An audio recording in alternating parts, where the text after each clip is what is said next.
अस्सलाम वालेकुम नाज़रीन, मैं हूं आपका होस्ट अहमद साबिर सुबानी। प्रोग्राम नौ पॉलिसी में नाज़रीन आज हम बात करेंगे बलदियाती इंतखाबात के हवाले से जो तैयारियां की जा रही है और उसके लिए एक नया एक्ट लाया जा रहा है, पास करवाया गया पंजाब असम्बली से, जिसको बलदियाती एक्ट 2025 कहा जाता है। नाज़रीन, हमने देखा है कि अक्सर जो जो भी पॉलिटिकल गवर्नमेंट आती है किसी भी पार्टी की, एक तो वो बलदियाती इंतखाबात नहीं करवाती। अगर वो कहती कि हमने करवाना है तो अपनी मर्ज़ी का उसमें तब्दीली करके अपनी मर्ज़ी का एक्ट लाती है। फौजी गवर्नमेंट्स भी आई हैं, उन्होंने भी बलदियाती अगर इलेक्शन करवाए हैं, वैसे ये क्रेडिट देना चाहिए फौजी गवर्नमेंट्स को कि वो बलदियाती इलेक्शन करवा देती हैं। उन्होंने भी उस पर तरमीम करके एक अपना लोकल गवर्नमेंट सिस्टम लेके आते हैं। मौजूदा गवर्नमेंट ने भी ये एक कॉन्स्टिट्यूशनल बाइंडिंग है बलदियाती इलेक्शन, क्योंकि जो हमारी पार्टीज जो जमहूरियत की चैम्पियंस करार दी जाती हैं, और ये लोकल गवर्नमेंट जमहूरियत की नर्सरीज होती है। लोकल गवर्नमेंट एक किस्म की नर्सरीज इनको कहा जाता है डेमोक्रेसी की। तो ये जो डेमोक्रेसी की चैम्पियंस पार्टीज़ हैं जो करती हैं, लेकिन ये लोकल गवर्नमेंट के इलेक्शन के लिए वाले से ले तो लाल काम करती है, और ये करती हैं कि एक नया एक्ट तश्कील देती है, उसको मंजूर करवाती हैं, फिर इसमें ये हो गया वो हो गया, इस तरह खेलती रहती हैं और टाइम गुजार देती हैं। 2025 में भी इस तरह एक एक्ट आया और उसमें से भी बहुत सारे अभाम, बहुत सारे मसले मसाइल और बहुत सारी चीज़ें समझ से बाहर हैं। इन पे हम डिस्कस करेंगे। मैं अपने मेहमानों को तारुफ कराता हूँ। हमारे साथ मौजूद है शेख इम्तियाज़ महमूद साहब, MP है PTI के। शेख इम्तियाज़ महमूद साहब ने इस बलदियाती एक्ट को पंजाब असम्बली में भी इसके निशानदेही की इसके हवाले से, और इसको कोर्ट में भी ले गए। इस वक्त अपना केस इन्होंने कोर्ट में लड़े और कोर्ट में हियरिंग भी हो रही। इसके साथ हमारे साथ मौजूद है जाहिद इस्लाम साहब, बड़े सीनियर मेंबर है फाफन में, और फाफन मुख्तलिफ इलेक्शन में आपको पता है उनका तजिया करना, एनालिसिस करना और उन पे एक्सपर्ट ओपिनियन देना फाफन के एक बुनियादी किरदार है, इसमें रहा है। मैं अपने मेहमानों को शुक्रगुजार हूँ कि उन्होंने आजकल वक्त निकाला। शेख साहब, मैं आप ही की तरफ से आता हूँ। शेख साहब, चूँकि आपने असम्बली के अंदर भी इसमें आवाज़ उठाई, बड़ा एक्टिव रोल अदा किया, और वहाँ से मायूस होकर अब अदालत में चले गए। थोड़ा सा बताएंगे इस एक्ट में आपको क्या आप चीज़ें देख रहे हैं जो कि नहीं ठीक? सबसे पहले तो हमें ये चीज जानने की जरूरत है कि 2022 में एक बलदियाती एक्ट बना, और वो बड़ा बेहतरीन किस्म का एक्ट है जिसमें डायरेक्ट इलेक्शंस हैं, उसमें डेवोल्यूशन ऑफ पावर भी है, और उसमें कई महकमे जो हैं वो और लोकल गवर्नमेंट के अंडर किए गए। और मेरा ख्याल है कि शायद उसमें जितना बेहतरीन एक्ट वो बनाया गया है, हो सकता है उसमें और भी बेहतरी आ सके, लेकिन इनिशियली मेरे ख्याल से ये बड़ा ही जबरदस्त एक्ट था, क्योंकि मैंने उसको पढ़ा है। उस वक्त मैं MPA नहीं था, लेकिन उसको उस वक्त भी बनाने में मेरा थोड़ा बहुत किरदार था। मियां महमूद रशीद साहब उस वक्त बलदियाती वजीर थे। आप तो उस वक्त वासा के वाइस चेयरमैन थे जी, लेकिन मैंने जो है वो अपनी ओपिनियन जो है वो उसमें पूरी डाली थी, और वो बड़ा ही बेहतरीन एक्ट बना था। उसमें बड़े ज्यादा जो महकमे थे वो पंजाब से लेके और लोकल गवर्नमेंट को दिए गए थे, और वो एक्ट ऐसा एक्ट था जिसमें रियली कोई डेवोल्यूशन ऑफ पावर जो है वो नजर आती थी, और इलेक्टेड नुमाइंदे जो है वो एक मैंडेट के साथ ऊपर वो नजर आते थे। अच्छा शेख साहब, मैं इस एक्ट के हवाले से एक चीज पूछना चाहूंगा। उसमें जो मेयर का इलेक्शन था, लॉर्ड मेयर का, वो डायरेक्ट था? जी बिल्कुल। उसमें जो डिप्टी मेयर और मेयर सब जो जिसने भी इलेक्ट होना था उसने डायरेक्ट इलेक्ट होना था, ठीक है। और ऊपर जाके काउंसिल बननी थी, वो भी डायरेक्ट इलेक्शन से ही काउंसिल बननी थी। तो वो एक बड़ा बेहतरीन एक्ट था। उसमें एक मैंडेट तो बहुत हैवी था, जो भी इलेक्ट होके आना था उसको एक बड़ी लोगों की जो है मैंडेट हासिल होना था।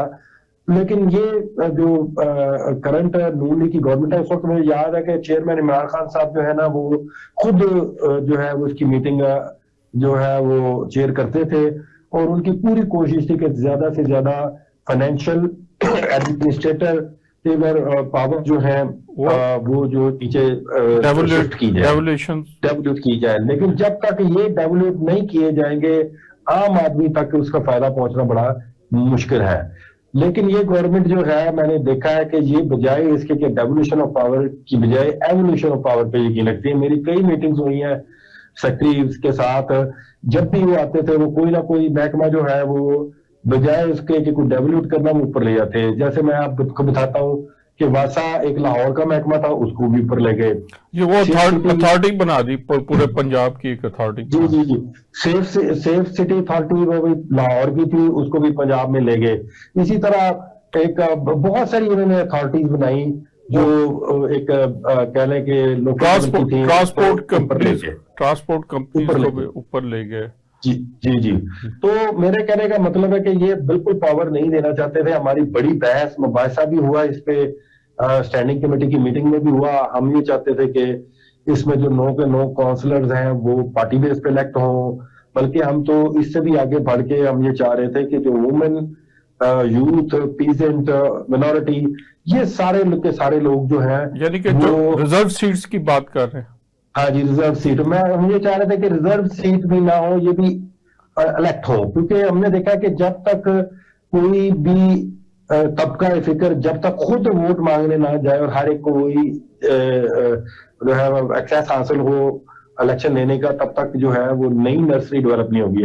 हम कब से लगे हुए हैं कि 33% खवातीन की नशिस्तें हम लोकल गवर्नमेंट में भी कर देते हैं, ऊपर भी कर देते हैं, लेकिन हमने ये नहीं सोचा कि अगर जब तक हम नर्सरी डेवलप करेंगे, अगर खवातीन खड़ी होंगी, वो जाके एक पोलिटिकल वर्कर होंगी, वोट मांगेंगी, इलेक्शन का तरीकेकार सीखेंगी, इसी तरह यूथ, मिनॉरिटी, लेबर, पीजेंट, हर एक जो है वो खुद जाके वोट मांगेगा, पब्लिक से मिलेगा, पब्लिक का वोट लेगा, पब्लिक से मिलेगा, तो एक नर्सरी डेवलप होगी हर किस्म की। तो फिर आप देखेंगे कि वो आगे चल के जो हम ये जो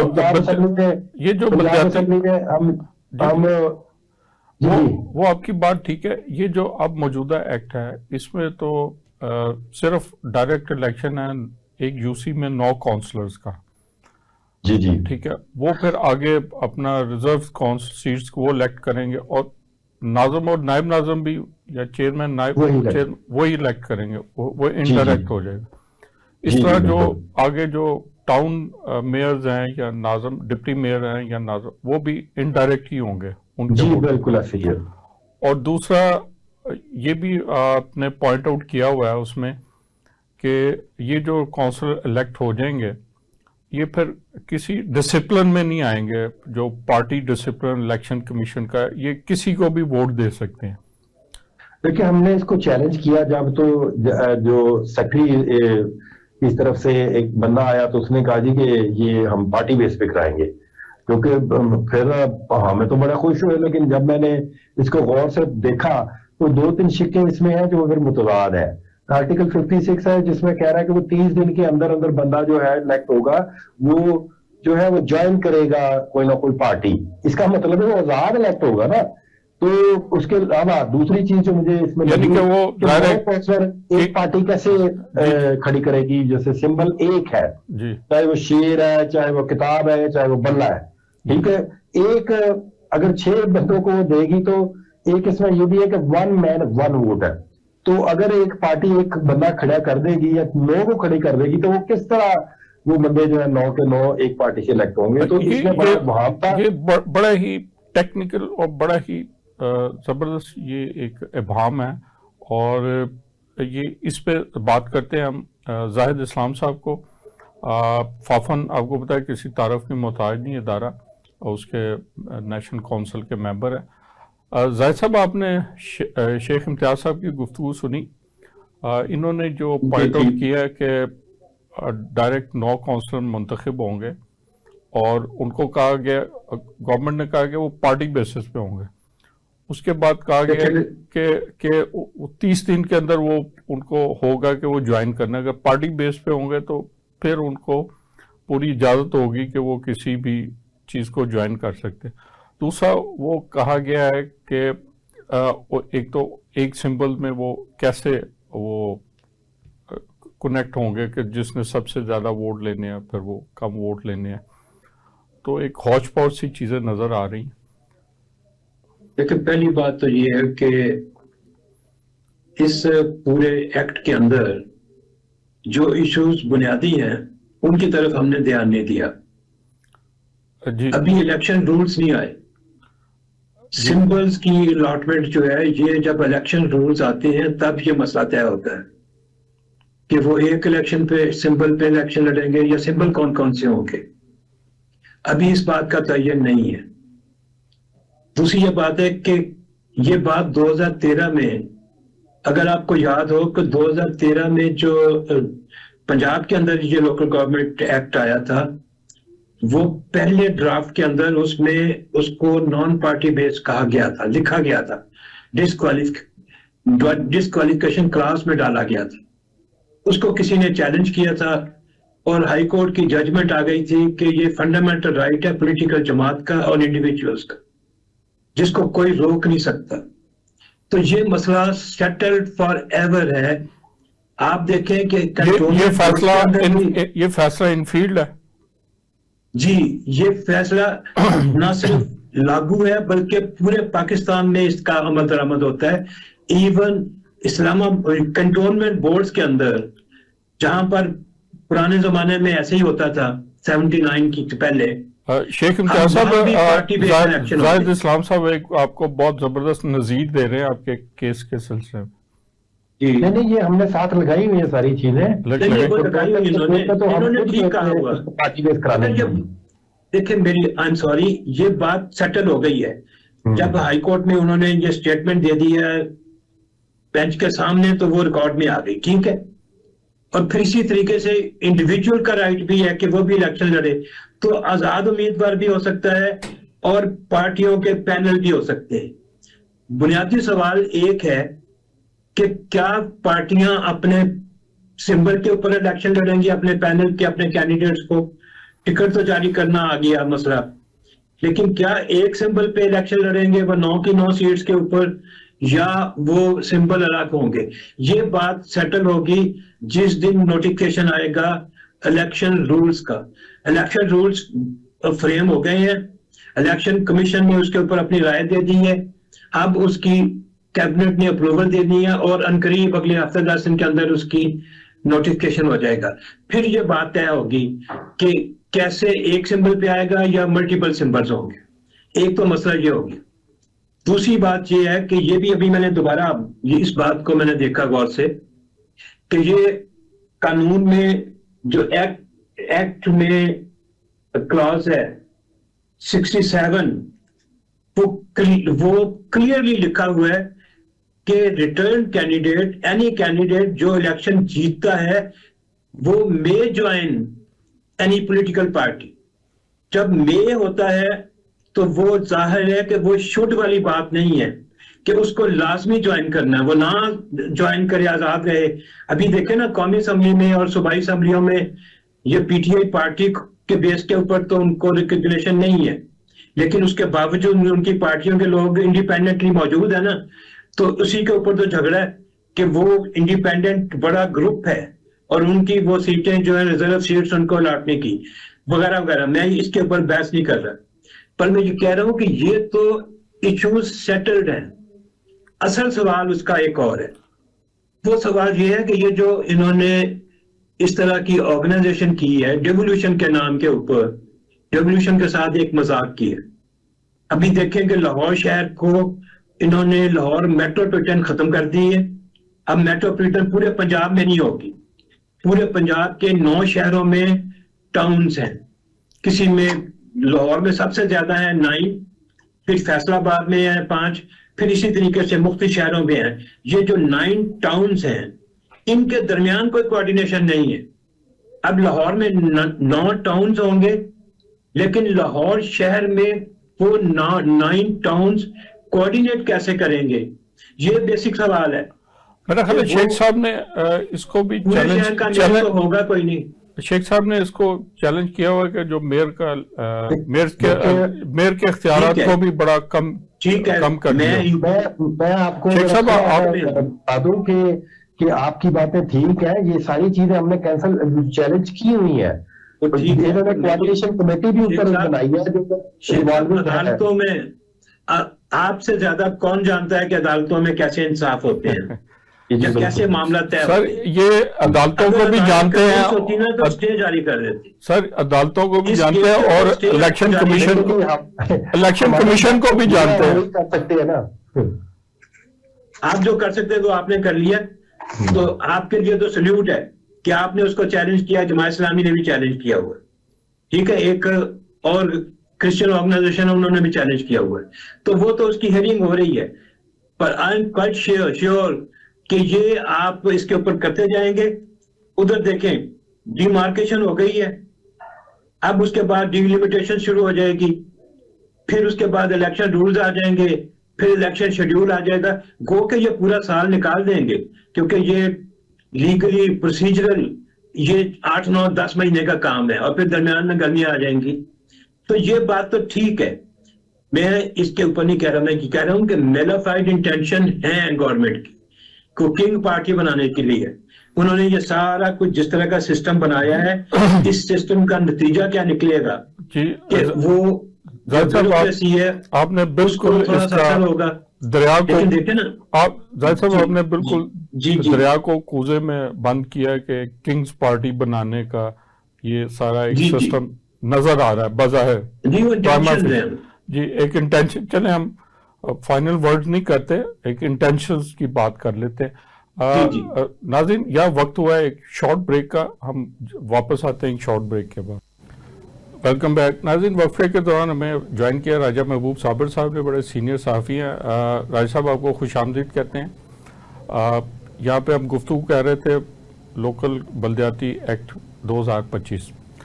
अच्छा शेख साहब, जैसे अपना जाहिद इस्लाम साहब ने जिक्र किया कि जो उस क्लास का जिक्र किया है जो काउंसिलर इलेक्ट होंगे, उसमें लिखा हुआ है मे ज्वाइन, मे और मे नॉट की बात होगी कि वो ज्वाइन कर सकता है या मर्जी या नहीं, उसको फ्री कर दिया गया। उस पे जो डिस्क्वालिफिकेशन क्लॉज थी वो हटा ली गई है।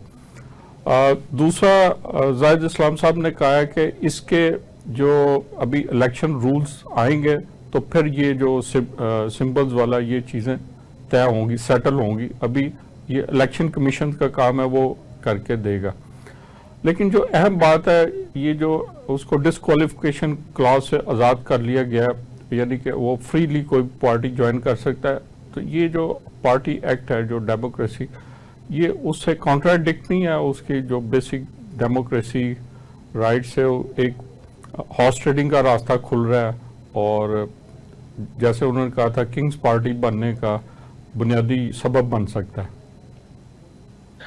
देखें, इसी एक्ट में सबसे पहले लिखा हुआ है जी, 1 मैन 1 वोट, यानी एक आदमी ने एक काउंसलर को वोट देना है। वो तो बिल्कुल एलिमिनेट कर देती है कि पैनल वाला सिस्टम जो है उसको बिल्कुल एलिमिनेट कर देती है। ये सबसे पहले तो बात ये गौर करने वाली है। बहुत सारी इसमें अब हम मौजूद है इस एक्ट में। हमने जब स्टैंडिंग कमेटी में एक एक चीज डिस्कस की, हमें गवर्नमेंट यकीन दहानी कराती रही। हमने मेंशन किया कि ये भी होने वाला है, इसमें ये भी होने वाला है। खवातून को भी इन्होंने जो खवातीन के नुमाइंदों को बनाया, यूथ के नुमाइंदों को, सब ये चाह रहे थे कि हर चीज जो है वो डायरेक्ट इलेक्शन से हो। लेकिन ये वही एक प्रोसीजर जो पुराना था कि जब कोई काउंसलर इलेक्ट हुए तो वो एक पार्टी ज्वाइन कर लेते थे, पार्टी ज्वाइन करते थे तो फिर जो ज्यादा होते थे वो किसी की बहन, बेटी और किसी की वो बीवी वो वुमेन बन जाती थी, तो किसी का बेटा बूटा, ये इस तरह करके इन्होंने वो सिस्टम जो है वो चलाने की कोशिश की है। लेकिन ये है कि ये सिस्टम बिल्कुल चलने वाला नहीं है। तो कहते हैं कि पंजाबी मगरों लाना वाला हिसाब है कि ये करवाना शेख साहब, ये भी एक मजे की बात है। एक और भी जाहिद साहब ने एक पॉइंट आउट किया था, हमें राय साहब ने ज्वाइन किया, इनको भी गुफ्तगू में लेते हैं। राय साहब, पहले तो आप चूंकि बड़े सीनियर साफी और लोकल गवर्नमेंट्स को आप कवर करते रहे, आपने देखा होगा मुख्तलिफ हमारे जो सिस्टम चलते रहे, हर गवर्नमेंट आई है उसने अपना एक एक्ट बनाया, उसके तहत वो फिर बल्दियाती इदारे चले हैं। तो एक तो थोड़ा सा मैं ये चाहूँगा, थोड़ा सा आप ये बताएं कि ये जो मौजूदा एक्ट आया है और ये पावर होती है डेवोल्यूशन ऑफ पावर्स, इसमें आपको नजर आ रही है कोई डेवोल्यूशन ऑफ पावर्स? सबसे ज्यादा किस दौर में आपको डेवोल्यूशन ऑफ पावर नजर आई थी? देखिए सुबंजा, उसमें यह है कि जो मकामी हुकूमतों का निज़ाम था मुशर्रफ दौर में, वो काफ़ी हद तक कुछ बेहतर था। लेकिन ये है कि जिस तरह शहबाज शरीफ ने जो है वो मुख्तलिफ कंपनियां और अथॉरिटीज बना के जो है वो बल्दियाती इदारों के इख्तियारात सलब करके जो है उन कंपनियों और अथॉरिटियों को दे दिए, तो मौजूदा जो वज़ीर आला पंजाब है वो भी इसी डगर पे चल रही हैं और उन्होंने भी नई नई कंपनियां और अथॉरिटियां बना के बल्दियाती इदारों के पास तो कुछ छोड़ा नहीं है। इसलिए अगर इस एक्ट पे अमल दरामद होता है तो इख्तियारात बल्दियाती नुमाइंदे आ भी जाते हैं तो उनके पास नहीं होंगे। दूसरा ये है कि जैसे जाहिद साहब ने कहा कि मेट्रोपॉलिटन लाहौर खत्म कर दी गई है, इसी तरह इस्लामाबाद में भी जो मेट्रोपॉलिटन है उसको भी खत्म किया जा रहा है और वहां पे भी कानून साजी जो है उसकी आड़ में बल्दियाती इंतखाबात नहीं करवाए जा रहे। और कुछ अभी मीडिया पे ये चीजें डिस्कस नहीं हो रही, बाकी सूबों में भी जो सूरत हाल है वो हौसला अफजा नहीं है। मसलन गिलगित बल्तिस्तान में जो है वो हुकूमत जो है अब केयर टेकर गवर्नमेंट है, आम इंतखाबात हो रहे हैं, लेकिन हुकूमत जितनी देर रही है उसने गिलगित बल्तिस्तान में बल्दियाती इंतखाबात नहीं करवाए। इसी तरह कोयटा मेट्रोपॉलिटन के जो बल्दियाती इंतखाबात हैं वो बलोचिस्तान गवर्नमेंट नहीं करवा रही और जो KPK के बल्दियाती नुमाइंदे हैं उनकी मुद्दत भी जो है वो खत्म हो रही है, तो वो भी सरापे एहतजाज है क्योंकि उनको इस अरसे में बिल्कुल PTI की गवर्नमेंट ने ना इख्तियारात दिए ना फंड दिए, तो वो भी इस वक्त जो है वो बारहा जो है असम्बली खैबर पख्तूनख्वा की असम्बली के सामने एहतजाजी धरना दे चुके हैं। तो ये हुकूमतें जो हैं ये संजीदा नहीं है, सूबाई हुकूमतें भी और फेडरल गवर्नमेंट भी बल्दियाती इंतखाबात के हवाले से। अगर ये हुकूमत संजीदा होती तो पहले जो 2013 के एक्ट के तहत हल्का बंदियां हो चुकी हैं उसके तहत भी इंतखाबात हो सकते थे, 2019 के तहत 21-22 के तहत भी हो सकते थे जिसके तहत हल्का बंदियां हो चुकी हैं। तो लेकिन ये संजीदा नहीं है, अगर इन्होंने करवा भी दिए किसी तरह प्रेशर में आके तो ये इख्तियारात नहीं देंगे किसी तरह भी बल्दियाती नुमाइंदों को। और जो जाहिद साहब ने बात की है इस एक्ट के तहत अगर मेट्रोपॉलिटन के ऊपर नहीं होगी मेट्रोपॉलिटन तो टाउन म्यूनिसिपल कॉर्पोरेशन जो है वो जो है उनका कोई पुरसाने हाल नहीं होगा। जी तो राज साहब, वो मैं किसी इसी तरफ आना चाह रहा हूँ कि ये बिल्कुल सामने की बात है। लाहौर एक बहुत बड़ा शहर है, पाकिस्तान का दूसरा बड़ा शहर है, पाकिस्तान का दिल कहलाता है। तो ये इसको इस तरह इसकी जो एडमिनिस्ट्रेशन वाइज और ख़ासकर लोकल गवर्नमेंट वाइज इसको इस तरह तोड़ के रख देना, ये कोई वाइजेबल, इसका पर्पस कि आप इनसाइडर हैं, इसका मकसद क्या है कि इसको बेवकूफ बना दे? नहीं चाहते कि कोई मेयर जो है, कोई मजबूत मेयर जो है वो लाहौर में आए और कोई नई लीडरशिप डेवलप हो, कोई नई लीडरशिप डेवलप हो। आप देखें जो कराची मेट्रोपॉलिटन कॉर्पोरेशन है उसका भी मेयर है लेकिन उसके नीचे टाउन नाजमीन है और उसके नीचे सारा सिस्टम काम कर रहा है बकायदा। तो अगर वो मेट्रोपॉलिटन सिंध गवर्नमेंट ने खत्म नहीं की तो पंजाब का जो है वो लाहौर दूसरी बड़ी मेट्रोपॉलिटन थी पाकिस्तान, उसको खत्म करने का कोई जवाब नहीं बनता था। और ये किसी तरह भी जो है वो लाहौर जो है उसमें बल्दियाती नुमाइंदे परफॉर्म नहीं कर सकेंगे, बस जो वो 9 मेयर बना देंगे और वो जो है वो बेख्तियार होंगे और वो शोर शराबा मचाते रहेंगे बस। हाँ जी, आप जितने फंक्शन है लोकल गवर्नमेंट के मेन वो सारे के सारे जो टैक्स कलेक्शन है वो सारे कंपनियों और अथॉरिटीज को दी जा चुकी हैं।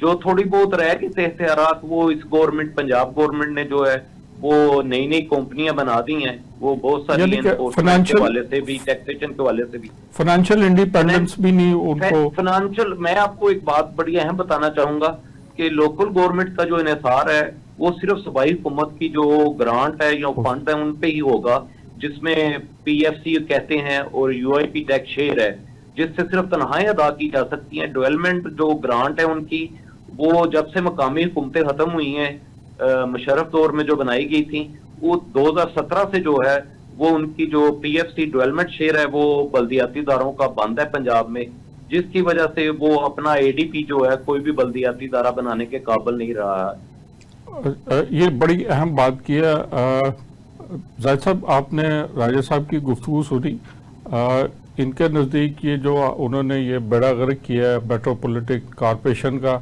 उसके पीछे भी एक सियासी खौफ शामिल था कि कोई एक भारी भरकम सियासी शख्सियत ना डेवलप हो जाए। दूसरा उन्होंने कहा है कि कोई भी बलदियाती इदारा अपना ADP एनुअल डेवलपमेंट प्रोग्राम ही नहीं दे सकता, तो फिर इसका क्या मकसद?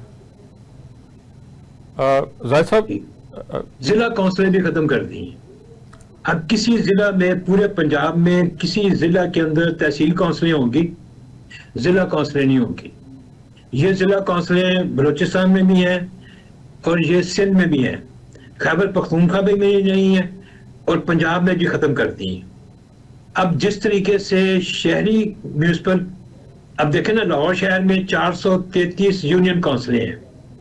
मेरा ख्याल बढ़ा रहे हैं, शायद इसको अब बढ़ा रहे हैं ज्यादा। नहीं, अभी तो डिमार्केशन हो गई है ना। अब क्या बढ़ाना इन्होंने, डिमार्केशन हो गई है। अब उसके हल्का बंदियां होंगी, हल्का बंदियां इलेक्शन कमीशन करेगा, वो प्रोसेस चल पड़ा है। बढ़ाना से पहले बढ़ा लेते। बहरहाल ये गवर्नमेंट के इख्तियार में है, गवर्नमेंट ही बढ़ा सकती है, कम कर सकती है, मर्ज कर सकती है, स्प्लिट कर सकती है। ये तो तमाम जो कवानीन है उनमें ये इख्तियार, मुशर्रफ के कानून में भी ये इख्तियार प्रोविंशियल गवर्नमेंट के पास था कि वो लोकल एरिया को मर्ज कर सकती है, 2 को, और 1 को 2-3 में डिवाइड कर सकती है। उन्होंने हैदराबाद में किया था ना, हैदराबाद को डिवाइड करके 5 डिस्ट्रिक्ट में बना दिया था। तो ये तो गवर्नमेंट के इख्तियारात हैं। लेकिन सवाल सिर्फ ये है कि अगर मालियात नहीं होंगी, देखें जो मालियात आते हैं फंक्शन से, ये 1 जुलाई 1999 से एक इनको मिलती थी, लोकल गवर्नमेंट्स को ग्रांट मिलती थी, जो जनरल सेल्स टैक्स से शेयर आता था, ऑक्ट्राई और डिस्ट्रिक्ट एक्सपोर्ट जो टैक्स थे उसके मुताबिक। वो इन्होंने अब मर्ज कर दिया इस कानून के अंदर। वो इस कानून से पहले तक 2022 तक, 24 तक, 25 तक मिलता था कि वो डायरेक्ट लोकल गवर्नमेंट्स को जाता था, ये जो अभी राजा साहब कह रहे थे। अब वो नए कानून में 2025 में उसको मर्ज कर दिया कि वो अब जो कंसोलिडेटेड फंड है उसमें जो शेयर होगा लोकल गवर्नमेंट्स का वो होगा। और जो पिछली हुकूमत थी, वो जो परवेज इलाही साहब के जमाने में एक्ट बना था 2022 का, उसमें जो PSC का शेयर था, जो कंसोलिडेटेड फंड था पंजाब का, उसमें था पहले 2 साल के लिए 22% और आखिरी 2 सालों के लिए 25% reserve to be disbursed through local government institutions. अब इन्होंने वो फार्मूला ही खत्म कर दिए। अब नया फार्मूला बनाएंगे। PFC जो फाइनेंस कमीशन होगा, तो फाइनेंस कमीशन तो यहाँ कोई अवार्ड जारी नहीं करता, मुशर्रफ के जमाने के बाद से नहीं किया, इंटरिम में अवार्ड जारी करते हैं। तो इसलिए जब लूली लंगड़ी कर देंगे मालियाती लिहाज से लोकल गवर्नमेंट्स, फिर उनके फंक्शंस जो है वो सारे डिवॉल्व कर दिए हैं 10 डिस्ट्रिक्ट अथॉरिटीज बना के। जी, राज साहब ने इसी पॉइंट को किया है कि वो अथॉरिटीज बना दी हैं। शहबाज शरीफ साहब भी अथॉरिटीज पे बिलीव करते थे, अब भी अथॉरिटीज बनाते हैं। उसमें डेवलपमेंट अथॉरिटी नहीं है। अच्छा, ये आपने बिल्कुल, क्योंकि देखें शेख साहब से भी पूछते हैं। शेख साहब, आपने चैलेंज किया, अब जैसे राज साहब और जाहिद इस्लाम साहब बात कर रहे हैं, देखें ये बलदियाती सिस्टम है, इन्होंने इसका मकसद ये होता है कि ग्रास रूट लेवल पे लोगों को डिलीवर किया जाए, ठीक है। और MPA MNA तो जाहिर है एक हायर फॉर्म है, लेकिन जो बलदियाती सिस्टम होता है इसने ग्रास रूट लेवल पे गली मोहल्ले की सतह पर जाकर डिलीवर करना है, क्योंकि गली मोहल्ले के लोग डिसाइड करते हैं कि हमें साफ पीने का पानी चाहिए या सड़क चाहिए या हमारा कोई और या मसला है, उसको वो प्रायोरिटाइज करते हैं, अपने काउंसलर और अपने लोकल गवर्नमेंट बॉडी की तरफ जाते हैं और उनको बताते हैं, और वो फिर ग्रास रूट लेवल तक बैठ के उनको डिलीवर करते हैं। लेकिन ना इनका फंक्शंस जो हैं वो मुख्तलिफ अथॉरिटीज़ बना के वो उधर चले गए हैं। जो एजुकेशन थी, एजुकेशन भी मेरा ख्याल है इनसे ले ली गई। जी राज साहब, एजुकेशन भी इनसे चली गई है। ये प्राइमरी एजुकेशन जो है, स्कूल एजुकेशन, वो डिस्ट्रिक्ट अथॉरिटी के पास है, वो उसकी भी अथॉरिटी चली गई है। और तजावजात का फंक्शन था वो भी खत्म हो गया, वो पीरा के पास चला गया। तो बाकी तो कुछ रहा ही नहीं है। राजा साहब, एक और अहम बात है कि डिस्ट्रिक्ट अथॉरिटीज हैं, लेकिन डिस्ट्रिक्ट लेवल का एक ही सिर्फ फोरम है जो लोकल गवर्नमेंट नहीं है, district coordination forum. District coordination forum is not a local government institution. Local government institution towns हैं या म्यूनिसिपल कॉर्पोरेशंस हैं, तो डिस्ट्रिक्ट अथॉरिटीज को सुपरवाइज कौन करेगा, उसकी पॉलिसी मेकिंग कहां पे होगी? वो चीफ एग्जीक्यूटिव उसका बनाएंगे पब्लिक सर्वेंट को, शेख तो सरकारी अफसर उसको चलाएंगे। राज साहब बड़े ही बुनियादी अहम सवाल उठा रहे हैं। राज साहब, हेल्थ भी इसके अंडर आता था, लोकल गवर्नमेंट जो THQ जी वो भी प्राइमरी हेल्थ है जी, प्राइमरी हेल्थ है जी, प्राइमरी हेल्थ है जिसको इन्होंने प्राइवेटाइज कर दिया, बेसिक हेल्थ यूनिट्स को जी में दे दिया अच्छा, डॉक्टर्स। वही जो डॉक्टर चला रहे थे उन्हीं को दे दिया जी अब, और वही वही को दे दिया। अच्छा, वो जो पहले एक सर्विस दी जा रही थी 10 रुपए की पर्ची पे, अब वो कई गुना बढ़ गई है, कंसल्टेंट फीस अलहदा होगी, वो कुछ अलहदा हो गया। वो इतना शेख साहब, आपने गुफ्तगू सुनी राजा साहब की भी और जाहिद साहब की भी कि ना फाइनेंशियल पावर्स है और ना जो फंक्शनल पावर्स है, तो ये एक अजीब मजाक नहीं हो जाएगा? ये बराए नाम सा एक फोरम बना दिया गया। जी बराए नाम नहीं, बल्कि एक ऐसा फोरम है जो कि मेरे ख्याल के मुताबिक ये फंक्शन ही नहीं कर सकता, क्योंकि डिस्ट्रिक्ट अथॉरिटीज है, बल्कि मैं आप यकीन करें, ये तो जो हमारा कमिश्नर है ना, डिप्टी कमिश्नर, ये उसको हेड बना रहे थे। अच्छा। जो डिस्ट्रिक्ट कोऑर्डिनेशन कमेटी का, यानी कि सारे लोकल नुमाइंदों पे एक ब्यूरोक्रेट को जो है बैठा रहे थे। लेकिन वो हमने काफी इधर डिबेट की कि ये काम नहीं हो सकता कि जो 9 मेयर बैठे हों। बहरहाल इन्होंने जो आइन का आर्टिकल है हमारा, जो डिमांड करता है कि तो ये कॉन्स्टिट्यूट करें, और दूसरा है कि पॉलिटिकल पावर्स दें, वो बिल्कुल इसमें नहीं है। तीसरी चीज है कि एडमिनिस्ट्रेटिव पावर्स दें, वो भी नहीं है। फाइनेंशियल पावर इनके पास नहीं है। तो इस तरह के इलेक्शन करवा के और बाद में जो डिस्ट्रिक्ट अथॉरिटीज है, वो उनकी एक कमेटी है, वो कोऑर्डिनेशन कमेटी है, उसमें जो टाउन का जो नुमाइंदा है वो हर 3 महीने बाद जो है वो उसको डिस्ट्रिक्ट कोऑर्डिनेशन कमेटी को हेड करेगा। ये एक मजाक है, यानी कि रोलिंग रहेगी। जी मैं ये समझता हूं कि ये जो इन्होंने जिस किस्म का एक्ट बनाया है, यकीन करें कि नून लीग के जो मेंबर स्टैंडिंग कमेटी थे वो भी वहां पे हंसते थे कि ये किस किस्म का कानून है। लेकिन क्योंकि इन्होंने जिस तरह नेशनल असेंबली को एक रबर स्टैंप बना दिया हुआ है, प्रोविंशियल असेंबली को भी रबर स्टैंप बना दिया हुआ है, इधर ही आ रहा इसी तरह गवर्नमेंट को भी इसी तरह रखना चाहते हैं कि पावर जो है वो किसी एक जगह पे ही रहे, कहीं ये डिवीजन ऑफ पावर ना हो जाए। आप मुझे बड़ा इंतहाई अफसोस है कि एक लिखी पड़ी बात है पूरी दुनिया में, एक जैसे इन्होंने बताया कि कुछ चीजें वेल सेटल्ड है, हो गई है कि ये पार्टी बेस पे होंगे, इस तरह होंगे, हम इसको बचाने की बड़ी कोशिश कर रहे हैं। वैसे तो हमने इसको एक्ट को ओवरऑल चैलेंज किया हुआ है, लेकिन हम तो जो एक वेल सेटल्ड चीजें हैं अदालत के अंदर, अदालत आलिया के अंदर, तो उसको हम बचाने की कोशिश में लगे हुए हैं। बाकी बातें बड़ी दूर की है। अगर आप एक तरफ से पढ़ना शुरू करें, इस एक्ट में हर शिक में कोई ना कोई वहां मौजूद है, हर शिक में कोई ना कोई। और फिर इन्होंने नीचे से कोई ऐसी नर्सरी नहीं, पाकिस्तान की जो पॉपुलेशन है 65% यूथ है, क्या यूथ का नुमाइंदा ये 6-7 लोग आके इलेक्ट करेंगे, या यूथ का को खुद इलेक्शन लड़ना चाहिए कि वो जाके गली गली अपना पॉपुलर दे, उसको पता हो कि मैं किसके साथ क्या वादे करके आया हूं, हर बंदे को आगे जाके लड़े। कि ये कि वो एक कोई गंदा बच्चा घर पे बैठा हो तो उसको कोई आते हुए यूथ का जो है वो उनके सीट देते हैं, हर बंदे को अवाम के पास जाना चाहिए। शेख साहब, हमारे प्रोग्राम का वक्त जरा कम रह गया।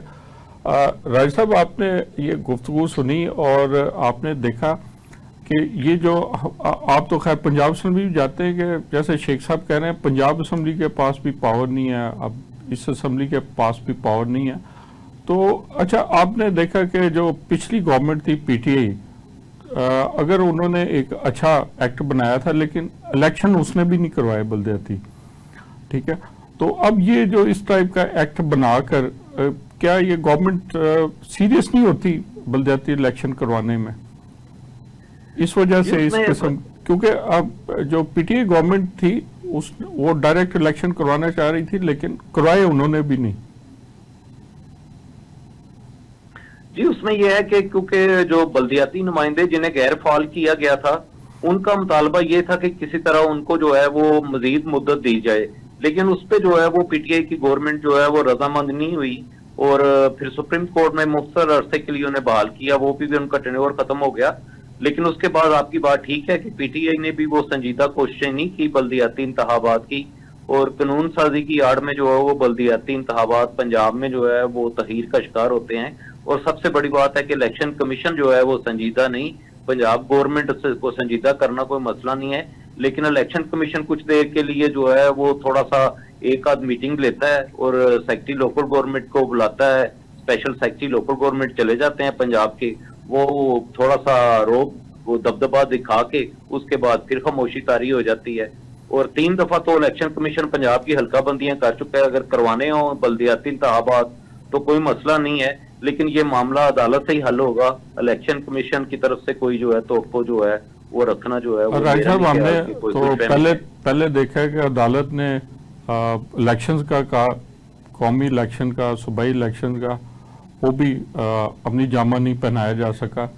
इलेक्शन तब ही हुए जब कुछ लोगों ने बैठ के डिसाइड किया कि अब होने, तो अगर ये अदालतों पे रहा तो वो जैसे जिक्र किया ही है कि पहले भी एक फैसला इन फील्ड है, लेकिन फिर भी ये चैलेंज करना चूंकि प्रोग्राम आप तो देखते हैं जो सेक्रेटरी लोकल गवर्नमेंट भी रह चुके हैं, chief election commissioner secretary local government Punjab भी रह चुके हैं, वो सारी चीजों को समझते हैं, अगर वो करवाना चाहें तो करवा सकते हैं, लेकिन अगर वो संजीदा हो तो अगर वो सेक्रेटरी वो तो एवोल्यूशन ऑफ पावर पे बिलीव करते हैं जो सेक्रेटरी लोकल गवर्नमेंट है इस वक्त, वो डेवोल्यूशन पे बिलीव ही नहीं करते, वो लगता ही नहीं है जब आते हैं कि वो सेक्रेटरी लोकल गवर्नमेंट है। अच्छा, वो मुख्तलिफ उन्होंने जिम्मेदारियां मुख्तलिफ जगहों पे अदा की हुई हैं, और ये जिम्मेदारी भी बड़ी एहसन तरीके से अदा की हुई है, तब भी उनका मुद्दत ख़त्म हो गई है, तो लेकिन उनका कुशन दिया हुआ है, वो चल रहे हैं। अच्छा जाहिद साहब, मैं आपसे पूछूंगा ज़रा मुख्तसर इलाज के कि हम बड़ा जमहूरियत का कहते हैं कि जी हम बड़े ज़बरदस्त जमहूरी सिस्टम में इस वक्त रह रहे हैं, और बाकी जो दूसरी जो पॉलिटिकल पार्टीज़ है वो गैर जमहूरी।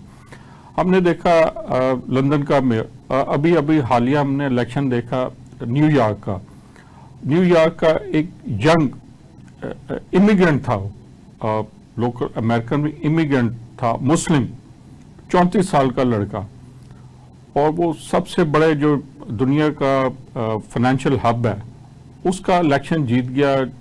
ट्रंप की पार्टी उसके हक में नहीं थी, उसने ऐसा बयान भी दिया कि अगर नेतन्याहू यहाँ आया मैं उसको गिरफ्तार कर लूंगा।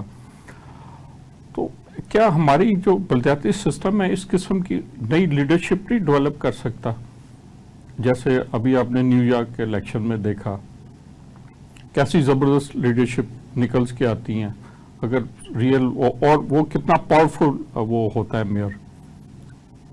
देखिए, हमारी पूरी रियासत की बहुत सी इसमें रिफॉर्म्स की जरूरत है।